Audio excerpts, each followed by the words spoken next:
ભગવાને જઈ અને ભવાનીને કશું કીધું નહીં, સતીને કઈ ન બોલ્યા. જુઓ, આ કળયુગના શંકર માટે બહુ મોટો મેસેજ છે. હા, કળયુગના શંકર માટે બહુ મોટો મેસેજ છે કે સસરાના ઘરે કાંઈ પણ આપણું અપમાન થાય, માન સન્માનમાં થોડું ઘણું આડાવડું થાય તો એનો બળાપો આવીને ઘરવાળી ઉપર કાઢવો નહીં. આની જગ્યાએ કળયુગનો શંકર હોય તો શું કહે? ફોન કરીને કહી દેજો તારા બાપાને, આપણે મેળ નહીં આવે. આ તો મેં આટલી સહજતાથી ભાષા બોલું છું, મર્યાદા સાથે. બાકી તો શંકર બધા જાણે છે શું શું કહીએ આપણે. પરમાત્માએ એક પણ શબ્દ માં ભવાનીને કહ્યો નહીં.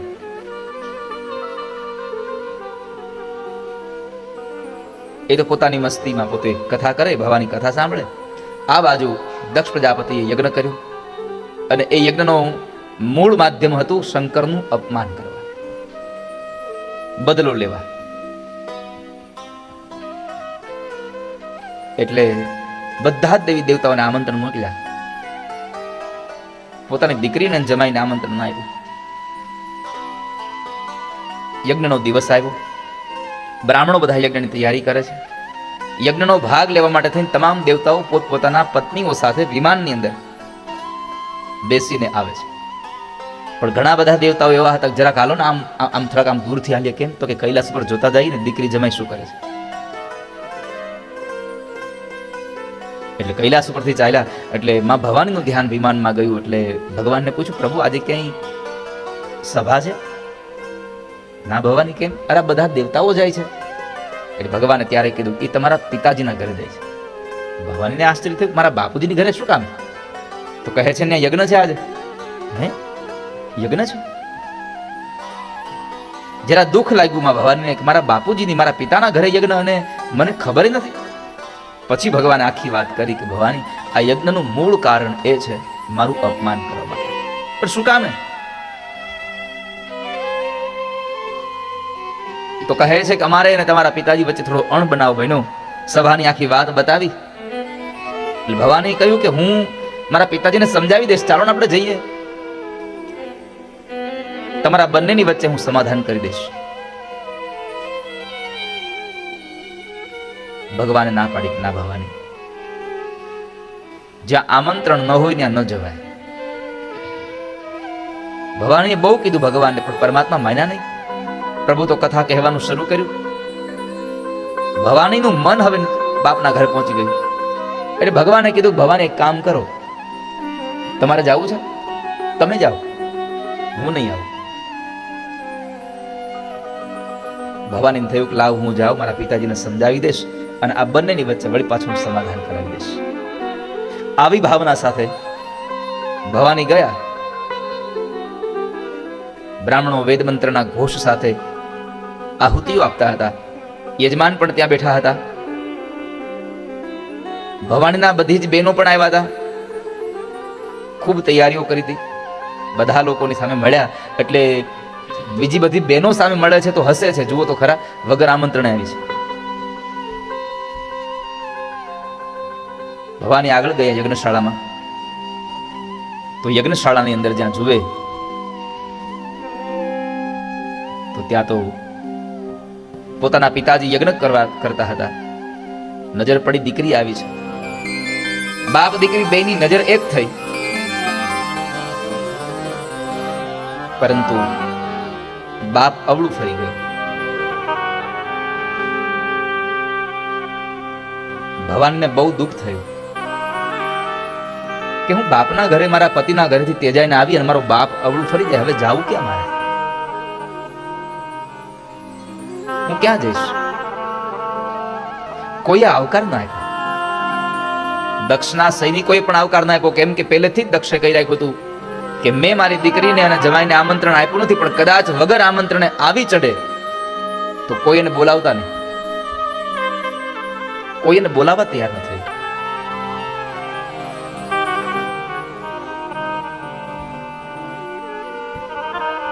એટલું દુઃખ લાગ્યું ભવાનીને. આંખમાંથી આંસુડાની ધારાઓ નીકળી ગઈ.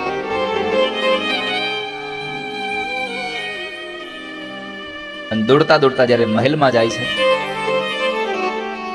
એક જન્મ દેનારી માં પ્રસૂતિ એટલું કહ્યું, બેટા ભવાની આવી ગઈ દીકરા.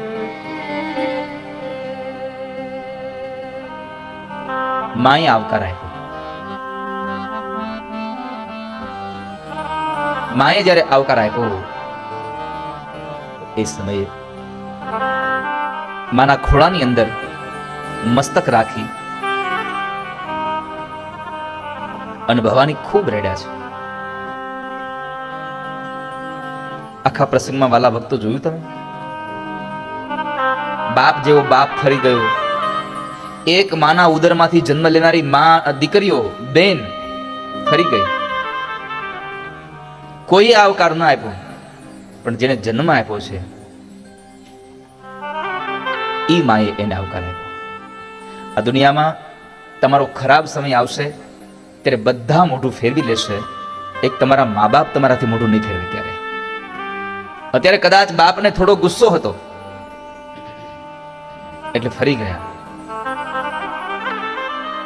પણ મા બાપ ક્યારે તમારાથી મોઢું ન ફેરવી શકે. આપણી ખરાબ સ્થિતિમાં પણ મા બાપ મોઢું નથી ફેરવતા. જ્યારે આપણે થોડી સારી સ્થિતિમાં આવી જાય આપણે મોઢું ફેરવી લઈએ છીએ. શહેરમાં રહેવા જવાના બાને આપણે મૂકી દેતા રહીએ છીએ.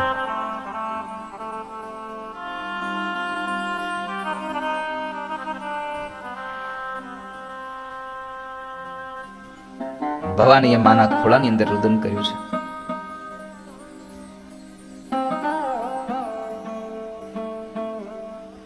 માએ સાંત્વના આપી.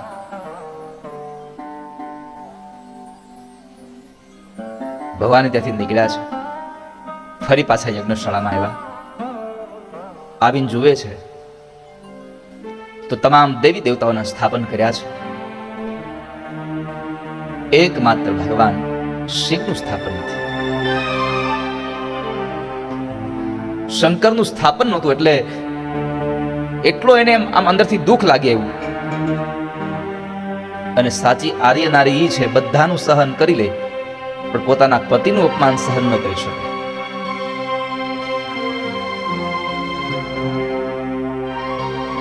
ભવાનીને એટલો ક્રોધ આવ્યો. 13 શ્લોકોમાં ભાષણ કરી અને સભાને સંબોધન કરી કહ્યું છે, સુનહુ સભાસદ સકલ મુનિંદા. સાંભળો, જેમણે જેમણે પણ નિંદા કરી છે બધા સાંભળજો. ભવાનીએ 13 શ્લોકોમાં બોલીને કહ્યું છે કે જેણે પરમાત્મા શંકરની નિંદા કરી છે એને નિંદાનું ફળ મળજો, ને જેણે પણ નિંદા સાંભળી છે એને પણ નિંદાનું ફળ મળજો. આ શ્રાપ ત્યારથી આ ધરતી પર લાગ્યો. નિંદા કરે એ નહીં પાપ છે અને નિંદા સાંભળે એ નહીં પાપ છે. ક્યારેય ન નિંદા કરશો ન નિંદા સાંભળશો.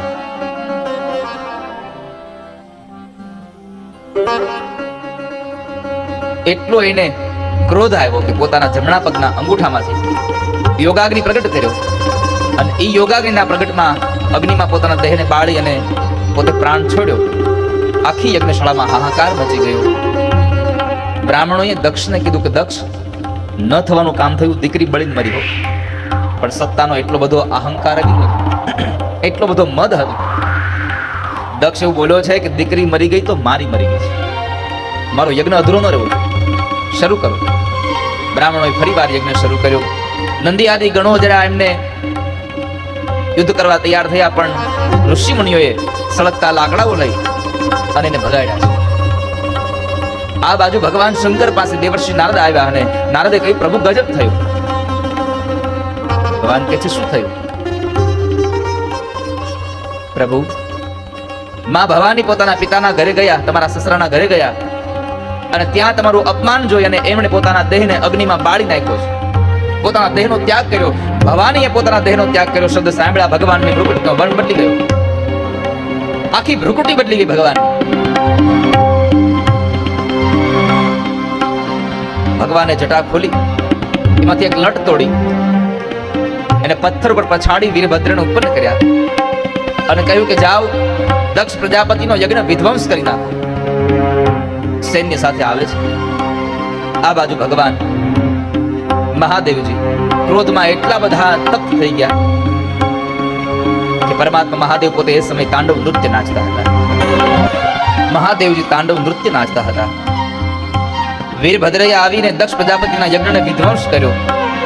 કેટલાય ઋષિ મુનિઓની દાઢી ખેંચી, કેટલાયના દાંત પાડી નાખ્યા, કેટલાયના કપાળ ફોડ્યા, કેટલાયના હાથ તોડી નાખ્યા. યજ્ઞની સામગ્રીઓ બધી છીન ભીન કરી દીધી. અને આવેશમાં આવીને દક્ષ પ્રજાપતિના મસ્તકના વાળ પકડી અને ખડગ વડે મસ્તક ઉતારી લઈ યજ્ઞમાં હોમી. દેવતાઓ આગળ, પાછળ પાછળ વીરભદ્ર જાય છે. બ્રહ્માજી પાસે ગયા તો બ્રહ્મા ના પાડે છે કે આમાં હું તમને કઈ મદદ નહીં કરી શકું. એક કામ કરો, તમે વિષ્ણુ પાસે જાઓ. બ્રહ્માજીને કહ્યું તમે સાથે જાઓ. કોઈ મોટો માણસ હારે હોય તો થોડુંક વજન વધારે પડે. ભગવાનને લઈ, બ્રહ્માને લઈ ભગવાન નારાયણ પાસે ગયા. નારાયણને જગાડ્યા. નારાયણને કહ્યું પ્રભુ ગજબ થયો, જલ્દી બચાવી લો ને. શું થયું? તો કહે છે કે શંકરનો ગણ મારી પાછળ પડ્યો છે, મારી નાખશે. ભગવાને કીધું આમાં હું કઈ ન કરું, તમે શંકરને મળો. હવે ન્યા કોણ જાય? દેવતાઓ કહે પ્રભુ અમે એની પાસે જઈએ અને કદાચ એનું ત્રીજું લોચન ખુલી જાય તો અમે તો બળીને ભસ્મ થઈ જઈએ. એક કામ કરો, તમે સાથે ચાલો. ભગવાન નારાયણ અને બ્રહ્માની આગેવાનીમાં તમામ દેવતાઓ ઋષિમુનિઓ કૈલાસમાં આવે છે. અને એ સમય ભગવાન મહાદેવ ભવાનીના એ શબને પોતાના ખભા ઉપર લઈ અને ભગવાન નૃત્ય નાચી રહ્યા હતા.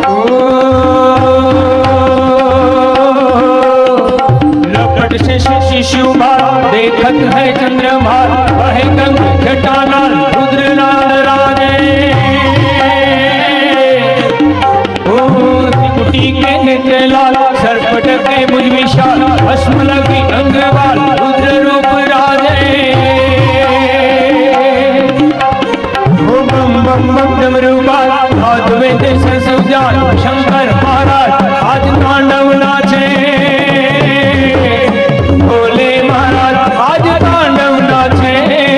शिवजी महाराज आज तांडव नाचे भोलेनाथ जटासदाह सब्रह्म ब्रह्मण्यं पनिर्जरी विलोलनी वल्लरी विराजमान मूर्धनि धगत धगत धगत स्वरल्ललाट पट्टपावगे किशोर चंद्रशेखरे रति प्रदक्षिणं मम ओम नमः शिवाय ओम नमः शिवाय ओम नमः शिवाय ओम नमः शिवाय. ભગવાન મહાદેવ જ્યારે નૃત્ય નાચતા હતા, કોઈ એને શાંત નતું કરી શકતા, ત્યારે ભગવાન નારાયણે પોતાના સુદર્શન ચક્રને છોડ્યું. ભવાનીના શબના ટુકડા કર્યા અને એ ટુકડાઓ આ ધરતી પર જ્યાં જ્યાં પડ્યા ત્યાં શક્તિપીઠોની સ્થાપના થઈ. માં જગદંબાની આરાધનાનું ધામ બન્યું. ભગવાનને પ્રાર્થના કરી શાંત કર્યા અને કહ્યું પ્રભુ આ દક્ષને સજીવન કરો આપ.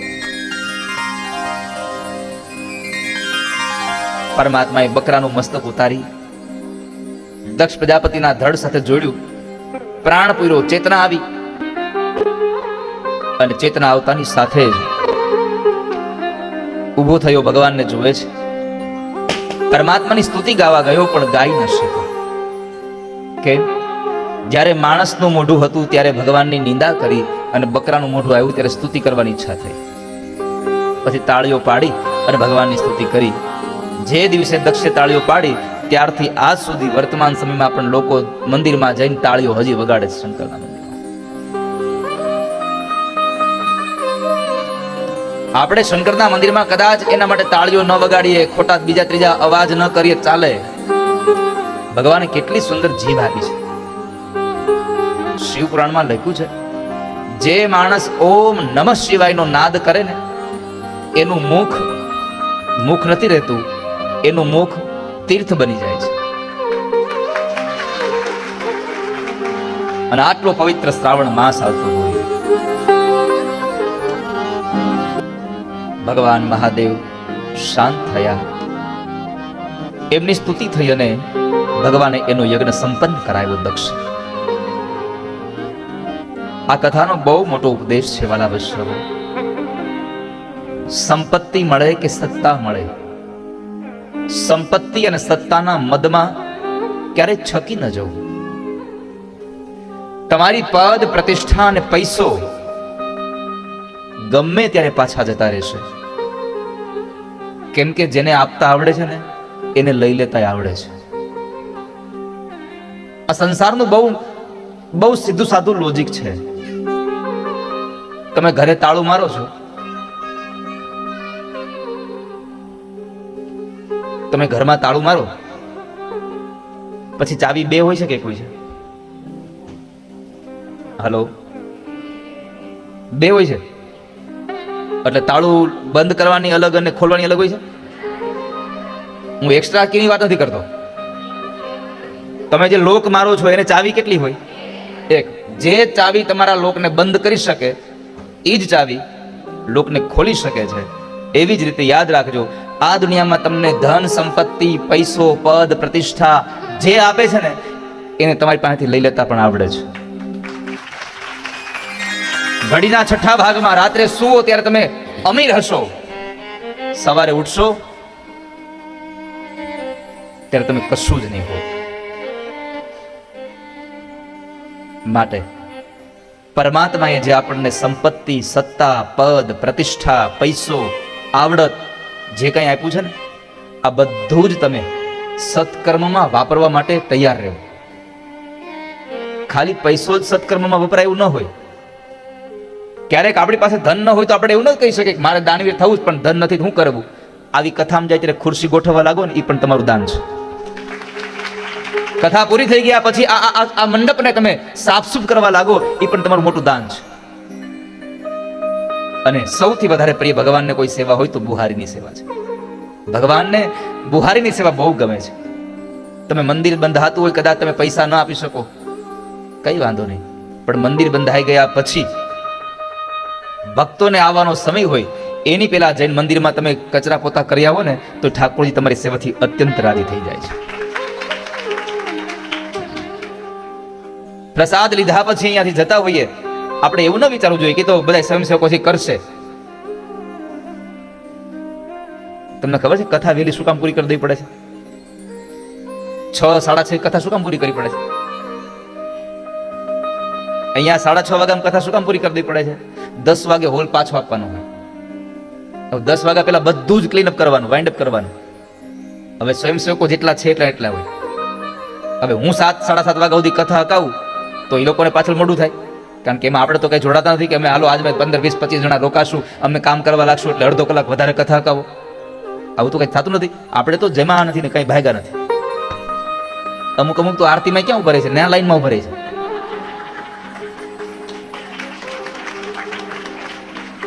હા, જો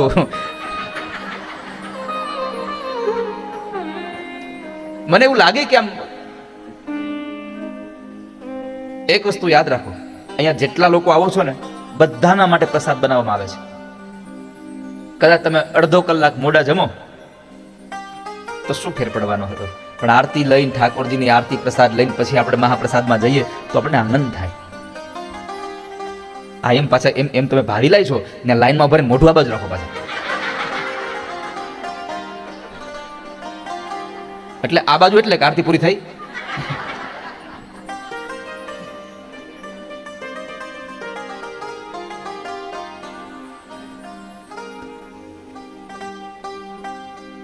આજે મારી પ્રાર્થના તમને બધાને છે, તમે જેમ ન્યા લાઈનમાં ઉભા રહો છો ને એમ અહીંયા બધા જ લાઈનમાં ઉભા રહી અને આટલી જ સંખ્યામાં જો ભગવાનની આરતી ગવાતી હોય તો વાતાવરણ કેટલું પવિત્ર બની જાય. બીજું, આપણાથી વડીલો જ્યારે આગળ આપણી પાછળ ઉભા હોય તો યુવાનોને મારી પ્રાર્થના છે કે વડીલોને આગળ બેસ જવા દેવા લાઈનમાં. આપણે અડધો કલાક મોડું પ્રસાદ લેવો. આ પણ તમારું મોટું દાન છે. એકવાર અકબરે બિરબલને કીધું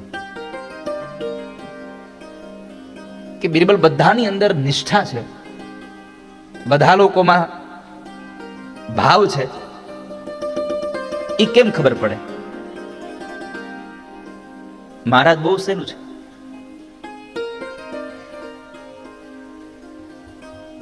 કેવી રીતે? કેટલા લોકો ભાવ છે આપણને ખબર પડી જશે. કંઈક બતાવો શું કરવું જોઈએ. એક કામ કરો, આપણા નગરની બહાર ચોકમાં એક મોટો ખાડો કરાવરાવ્યો. પછી હવે જાહેર કરી આજે કે રાતના 12 વાગ્યાથી લઈને સવારના 5 વાગ્યા સુધીમાં બધા લોકોએ એક ડોલ અથવા તો એક માટલું ભરી અને દૂધ બધા અહીં નાખી જવાનું છે. ભલે જાહેર કર્યું કે બધાએ એક માટલું દૂધ આ ખાડામાં નાખવાનું છે. સવાર થયું, મહારાજે કીધું હવે બિલકુલ હાલો આપણે જઈ જોવા. જ્યાં આવીને જોયું તો આખો પાણીનો ભરેલો હતો. શું કીધું તું? આજ્ઞા હોય ની હતી દૂધની, ભર્યું તું શું? પાણી. કેમ? લોકોએ વિચાર્યું કે આટલા બધા લોકો દૂધ નાખશે, એમાં મારી એક માટલું પાણી વીજ કોઈ ખબર નહીં પડે. બધાએ આવું વિચાર્યું, જેમ તમે બધા વિચારો છો કે આટલા બધા સ્વયંસેવકો છે, આપણે નહીં કરી શું વાંધો છે? આટલા તો દાન દેવા વાળા લોકો છે, આપણે એક નહીં કરી તો શું ફેર પડી જશે? આટલા લોકો તો કથા સાંભળવા જાય છે, આપણે 5-7 જણા નહીં જાય શું ફેર પડશે? આવું નહીં. બીજા લોકો કઈ કરે કે ન કરે, મારે કરવાનું છે. મને મળેલી જે વસ્તુ જે છે એનો મારે સદુપયોગ કરવાનો છે.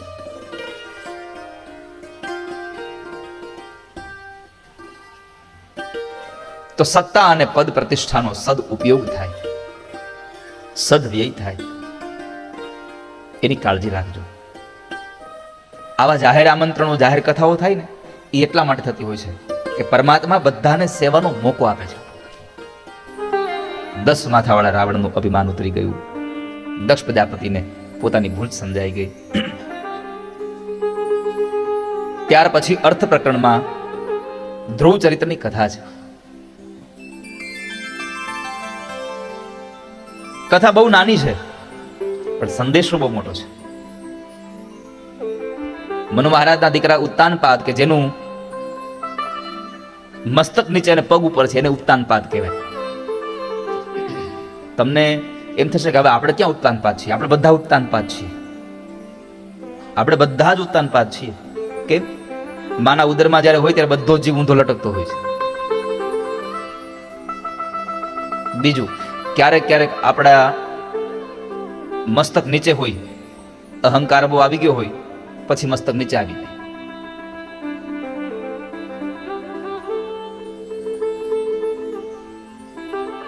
ઉત્તાનપાદને 2 પત્નીઓ છે, સુરુચિ અને સુનીતિ.